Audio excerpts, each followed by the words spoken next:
श्रावण प्रिय है, एक कारण कहा कि मंथन में जो विष निकला उस विष का पान किया और भगवान देवताओं ने मिलकर भगवान शंकर का जलाभिषेक किया। दूसरा कारण कहा, माता सती ने शंकर को पाने के लिए श्रावण के महीने में ही सबसे ज्यादा साधना करी है। और क्या करा था माता सती ने? एक बालू का, मिट्टी का शिवलिंग बनाती थी, प्रतिदिन शिवलिंग का निर्माण करती थी और शिवलिंग का निर्माण कर कर उसकी पूजन कर कर अर्चना कर कर उसका विसर्जन करती थी सती माता। और माता सती का नियम था भगवान शंकर को पाने के लिए शिवलिंग का। तो हमारे यहाँ शिव महापुराण में लिखा है कि पार्थिव शिवलिंग का निर्माण होना चाहिए, और पार्थिव शिवलिंग का निर्माण करना है तो उसके लिए भी वर्णन करा गया। ब्राह्मण श्वेत मट्टी के शिवलिंग का निर्माण करे, वैश्य पीली मट्टी के शिवलिंग का निर्माण करे, क्षत्रिय लाल मट्टी के शिवलिंग का निर्माण करे और शूद्र काली मट्टी के शिवलिंग का निर्माण करे। कितना बड़ा शिवलिंग बनाना चाहिए? अगर हम पार्थिव शिवलिंग का निर्माण कर रहे हैं या हमारे घर में हम कोई मूर्ति रख रहे हैं या हमारे घर में हम कोई मूर्ति को विराजमान कर रहे हैं, तो उस मूर्ति का भाव कितना बड़ा होना चाहिए? तो कहा, जमीन पर अपने हस्त कमल को रखकर अंगूठे को ऊंचा कर कर देख लो, बस इतनी बड़ी मूर्ति घर के अंदर होना चाहिए। चाहे वो लड्डू गोपाल की हो, चाहे वो दुर्गा भवानी की हो, चाहे वो राम जी की हो, शंकर जी की हो, कृष्ण की हो, जिसकी रखना हो, बस इतनी बड़ी मूर्ति घर के अंदर होना चाहिए। क्यों? इससे बड़ी अगर मूर्ति होती है तो जैसे मंदिर में सेवा होती है उतनी सेवा की उसको जरूरत पड़ती है, और अगर इससे छोटी मूर्ति होती है, जितनी छोटी होगी उतनी सेवा कम करना पड़ती है। तो मूर्ति जितनी छोटी होगी उतना सुख प्रदान करेगी, उतना आनंद देगी। पर श्रावण के महीने में यदि आप रोज शिवलिंग नहीं बना सकते तो पूरे महीने में एक बार शंकर का शिवलिंग का, पार्थिव शिवलिंग का निर्माण करना चाहिए, जरूर करना चाहिए। और पार्थिव शिवलिंग का निर्माण कर कर उसकी आराधना, उसकी अर्चना, उसकी पूजन करना चाहिए। नमः शिवाय, ओम नमः शिवाय, ओम नमः शिवाय, नमः शिवाय। पार्थिव शिवलिंग का जब भी निर्माण करें, किसी थाली में या पात्र में, जिसमें भी आप निर्माण कर रहे हैं, उस पार्थिव शिवलिंग को बनाने से पहले उसके अंदर, पात्र के अंदर एक बेलपत्र रखे। बेलपत्र क्या, आपको कथा में कल कहा था, बेलपत्र का वृक्ष माता पार्वती के नयन अश्रु से प्रकट हुआ है, और रुद्राक्ष का वृक्ष शंकर भगवान के नयन अश्रु से प्रकट हुआ है। तो बेलपत्र रखकर फिर उसके ऊपर शिवलिंग का निर्माण करें, फिर उसके ऊपर शिवलिंग, उसका लाभ आनंदित होगा, उसका सुख आनंदित होगा, वो आनंद फल देने वाला होगा। कई लोग सीधे थाली में शिवलिंग बना देते हैं। माता पार्वती के हस्त कमल पर शिवलिंग का निर्माण है महाराज, हस्त कमल पर सुख देने के लिए। तो भगवान शंकर के शिवलिंग का निर्माण करें। माता सती ने भी किया। यही श्रावण के महीने में माता सती शंकर भगवान के शिवलिंग का निर्माण करती है, पूजन करती है, अर्चना करती है। फिर शाम के समय उस शिवलिंग को मस्तक पर स्पर्श कर कर जलाशय में, कुंड में, जल में, बावड़ी में, कुएं में, तालाब में उसका विसर्जन करती है मां। दूसरा कारण कहा, सती शंकर को इसी श्रावण में रिझाई थी, इसलिए शंकर को श्रावण अति प्रिय है। कि पहले आती है नवमी, फिर आवेगी एकादशी, देवसोनी। तो भंडारिया नवमी का मतलब क्या होता है? भंडारिया नवमी का स्मरण क्या होता है? अभी आपको कहा था 9 जगह पर बेलपत्र चढ़ती है। भंडारिया नवमी का मतलब ही यही है कि भगवान विष्णु सोने जाने से पहले नवमी तिथि के दिन 9 बेलपत्र भगवान शंकर को समर्पित कर कर भगवान शिव के मंदिर में बैठकर भगवान शंकर की आराधना कर कर भगवान विष्णु लक्ष्मी जी के साथ अपनी सृष्टि का कार्यभार 4 महीने के लिए शंकर जी को सौंप देते हैं भंडरिया नवमी के दिन। और एकादशी के दिन से, देव सोनी एकादशी के दिन जब भगवान सोते हैं, उस दिन से भगवान शंकर पूरे कार्यभार को देखते हैं, पूरे कार्यभार। जब कार्यभार सौंपा गया, भगवान शंकर सृष्टि का संचालन करने लगे, तब ब्रह्मा और विष्णु ने आकर शंकर जी की आराधना यही श्रावण के महीने में करी थी कि आपने पूरा कार्य अच्छे से संभाला, इसलिए शंकर को श्रावण अति प्रिय है। ये तीसरा कारण है शंकर को श्रावण प्रियता का। अब शिव महापुराण की कथा करिए कि शंकर को श्रावण प्रिय चौथा कारण वर्णन करा कि ये कारण भगवान शंकर की आराधना माता पार्वती ने बाल्यपन से करी, खूब करी, खूब दिल से करी। ये कहते हैं कि अगर 1,00,000 बेलपत्र समर्पित कर रहे हो और तुम्हारे पास में अगर वो बेलपत्र नहीं है तो तुम 1,00,000 मत चढ़ाओ, आप तो 1 बेलपत्र, परंतु वो बेलपत्र भी पूर्ण तरह से साफ, सुंदर, सुरक्षित, खंडित ना हो, वो मुझे समर्पित करो। 1 चावल का दाना चढ़ाओ पर वो खंडित ना हो, 1 फल चढ़ाओ वो खंडित ना हो, 1 पुष्प चढ़ाओ वो खंडित ना हो। शिव कहते हैं मेरे हाथों से मेरा पुत्र खंडित हो गया था, उस दिन से मैंने वचन दिया है माता पार्वती को कि खंडित वस्तु स्वीकार नहीं करूंगा और ना खंडित दूंगा। शायद इसीलिए ये चरित्र कहता है कि जिस नारी का गर्भ 2-3 महीना ठहरने के बाद में गर्भ गिर जाता हो, 4 महीना ठहरने के बाद गर्भ गिर जाता हो, गर्भ बच्चा पूर्ण नहीं होता हो, या बच्चा कहीं शरीर के अंदर डॉक्टर कह रहे हैं सोनोग्राफी में कि ये विकलांग है, बच्चे के पाँव में या मुख में या शरीर में पानी भरा गया है, ये सुरक्षित नहीं होगा, ये बुद्धि से कमजोर होगा, या ये बच्चा ऐसा विकलांग होगा, तो उसी समय पर जैसे ही डॉक्टर ने कहा वैसे ही एक श्रीफल, और वो श्रीफल खंडित नहीं होना चाहिए, उस श्रीफल पर जो नारी है गर्भ से है, उस नारी का सिर से लेकर एड़ी तक एक लच्छा मतलब मोली मतलब नाड़ा जो हाथ में बांधते हो कलेवा, उसको नाप कर श्रीफल पर भगवान शंकर का नाम लेकर उस स्त्री का नाम और गोत्र बोलकर बांधकर भगवान शंकर के चरणों में ले जाकर रख दीजिए, फिर वो बच्चे की जवाबदारी शिव की हो जाती है, फिर शंकर की, क्योंकि शिव ने माता पार्वती को वचन दिया था कि मैं खंडित नहीं दे सकता। सारे देवताओं के मंदिर में नारियल फूटता है, हनुमान जी के मंदिर में नारियल फूटता है, राम जी के मंदिर में नारियल फूटता है, देवी जी के मंदिर में नारियल फोड़ा जाता है, पर शंकर जी के मंदिर में नारियल नहीं फोड़ा जाता। आखा की आखा दिया जाता है कि पूर्ण दीजिए, बेलपत्र पूर्ण दीजिए, फल पूर्ण दीजिए, 1 चावल का दाना भी दे रहे हो तो पूर्ण दीजिए। उसमें एक और अच्छी बात है, बहुत ध्यान लगाकर सुनिएगा जरा, जितने आस्था चैनल पर सुन रहे हो, यूट्यूब पर सुन रहे हो, फेसबुक पर सुन रहे हो, या इस पंडाल में श्रवण कर रहे हो, बहुत सावधानी से ध्यान दीजिएगा। कभी श्रावण महीने में अगर आप शंकर जी के मंदिर में जाएं और शिव मंदिर किसी वृक्ष के नीचे हो, बट वृक्ष के नीचे हो, चाहे पीपल के वृक्ष के नीचे हो, चाहे वो आंवले के वृक्ष के नीचे हो, चाहे वो बेलपत्री के वृक्ष के नीचे हो, चाहे वो शमी के वृक्ष के नीचे हो, चाहे जिस वृक्ष, कोई भी वृक्ष के नीचे अगर कोई शिवालय है, शंकर जी का कोई मंदिर या शंकर जी का कोई शिवलिंग रखा हुआ, तो एक दुर्वा किसी भी श्रावण महीने में तुम जब भी किसी शिवालय में जाएं, जिस वृक्ष के नीचे शिवलिंग हो, उस शिवलिंग पर ये शिवलिंग रखा हुआ है, ये जलाधारी है। जलाधारी पर जहां शिवलिंग रखा हुआ है वहां कटी भाग है, कटी भाग माता पार्वती जी का हस्तकमल, उसके ऊपर रखा हुआ है शिवलिंग, सामने अशोक सुंदरी और भगवान शंकर के दोनों पुत्र गणेश कार्तिकेय, ऊपर से जल गिरता है जया, विषहारा, शामलीवारी, दौतली, देव,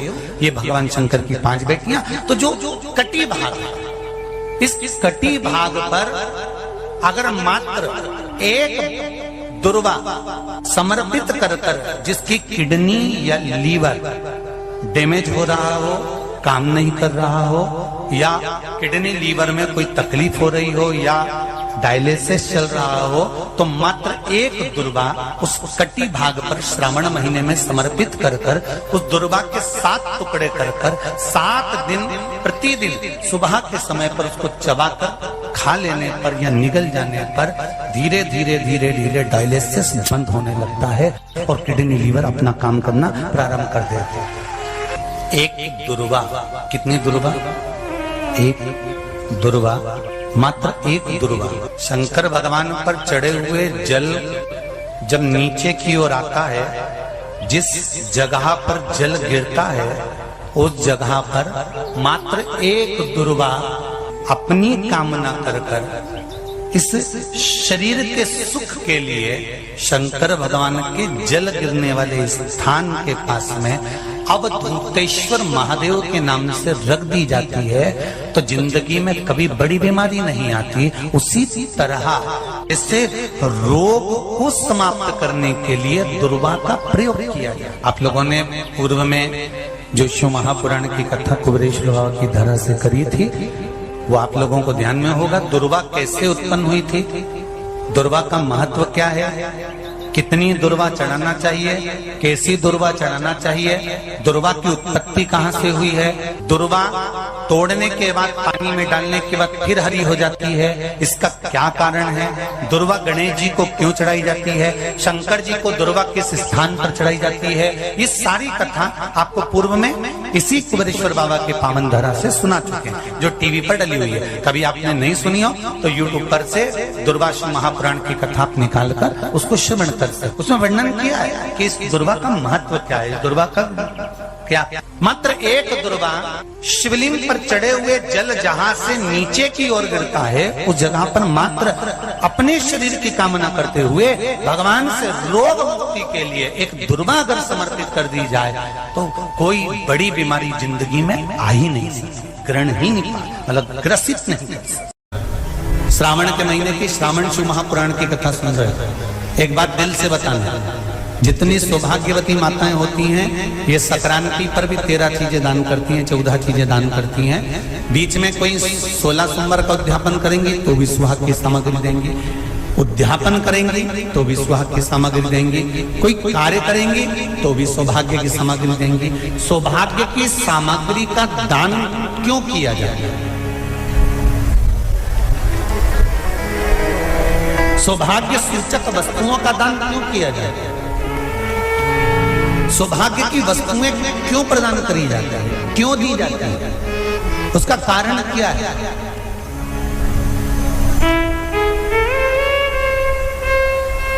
क्यों देते हैं महाराज?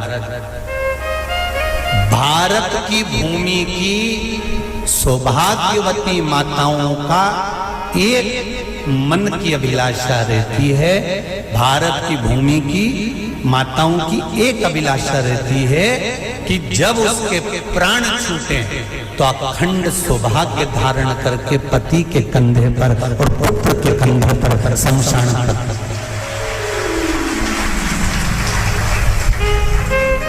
ये भारत की भूमि की माताओं की सोच है, उनके मन का संकल्प, उनके मन का भाव।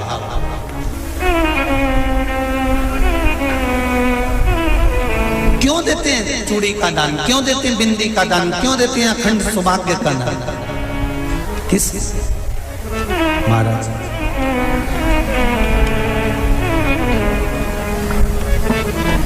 मेरे हाथों में भर भर के चूड़ी रहे, मेरे हाथों में भर भर के चूड़ी और मैया कोई कामना, मेरे मस्तक पे चमकती चूनर रहे, मेरे मस्तक पे चमकती चूनर रहे और मैया कोई कामना, मेरी मांगों में भर भर के सिंदूर रहे, मेरी मांगों में भर भर के सिंदूर रहे और मैं मैया कोई कामना नहीं, मेरे पाँव में बिछुड़ी का जोड़ा रहे। एक बिछुड़ी नहीं, कितनी? 2, 3, 4, 5, एक एक पाँव में जोड़े से बिछुड़ी होना चाहिए। केवल एक नहीं, सिंगल नहीं। वो तो आजकल का फैशन हो गया महाराज, जो केवल एक बिछुड़ी धारण कर लो उसी में फैशन दिखे। श्रावण की शिव महापुराण की कथा कहती है, जब बेटी को विदा करा जाता है और पहली बार बेटी के पांव में जब बिछुड़ी डाली जाती है तो वो बिछुड़ी भी अलग अलग नहीं होती, उस बिछुड़ी के जोड़ को चेन से एक दूसरे से बंधा हुआ होता। बोला सही है कि गलत है? जितने आस्था चैनल पर कथा सुन रहे हैं, जितने फेसबुक पर सुन रहे हैं, यूट्यूब पर सुन रहे हैं, सुन लेना कि मेरे भारत की माताओं का जब पाणी ग्रहण संस्कार किसी बेटी का होता है, उसके पांव में जब पहली बार बिछुड़ा पिनाया जाता है, बिछुड़ी पिनाई जाती है, तो वो बिछुड़ी भी एक दूसरे से बंधी हुई होती है, चेन से बंधी हुई होती है। उसको अलग अलग वाली बिछुड़ी शादी के मंडप में नहीं पिनाई जाती। क्यों? जैसे ये बिछुड़ी एक दूसरे से पांव में बंधी हुई है, तुम्हारी जिंदगी अंतिम श्वास तक ऐसी ही बंधी हुई है। यही वर्णन है। वो तो अब माताओं ने थोड़ा सा फैशन चेंज कर दिया, अब पांव में ज्यादा बिछुड़ी नहीं बनती, गड़ती है, चुभती है, एक बिछुड़ी धारण है। महाराज पर नहीं, बिछुड़ी भी 2 हो, जोड़े से। हमारी माताएं, भारत की भूमि की जो माताएं हैं, ये चूड़ी भी हाथ में पहनती है तो जोड़े से पहनती है। बोलो जैसा सही है कि गलत है? एक अकेली चूड़ी माताएं हाथ में धारण नहीं करती हैं। अगर भारत की भूमि की संस्कारित माताएं हैं और भारत की भूमि की सभ्यता और संस्कृति को जानती है, तो अकेली चूड़ी नहीं, जोड़े की चूड़ी पहनेगी, 2 चूड़ा डालेगी, 4 डालेगी, 12 डालेगी, पर सिंगल नहीं, अकेले।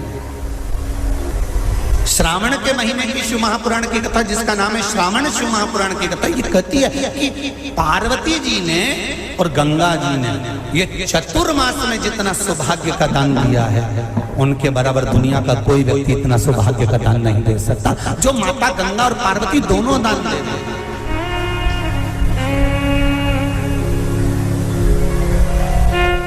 प्रतिदिन दे रहे हैं। और अब तो फैशन आ गया, तुम लोगों जो सौभाग्य का दान देते हो प्लास्टिक की डलिया में देते हो, पर एक एक पुराण को उठा कर देख लेना, एक एक उद्यापन को उठा कर देख लेना। जितनी तुम कथा तुम्हारे घर में छोटी छोटी कथाओं की पोथियां पड़ी हो, उनको उठा कर देख लेना। उसमें नहीं लिखा कि प्लास्टिक की डलिया में सौभाग्य की वस्तु का दान दिया जाता है। उसमें लिखा है बांस की पिटारी में, बांस की डलिया में सौभाग्य की वस्तुओं का दान दिया गया। क्यों? क्योंकि बांस वंश की वृद्धि करता है, बांस सौभाग्य की वृद्धि करता है, और बांस अखंड सौभाग्य। जैसे बांस का पौधा बढ़ते चले जाता है, बढ़ते चले जाता है, उसी तरह बांस की डलिया में जब दान दिया जाता है, बांस की टोकनी में जब दान दिया जाता है, तो ये भाव रखा जाता है कि तुम्हारा सौभाग्य ऐसे ही बढ़ता रहे। पर अब थोड़ा सा फैशन चेंज हो गया, तो प्लास्टिक की डलिया,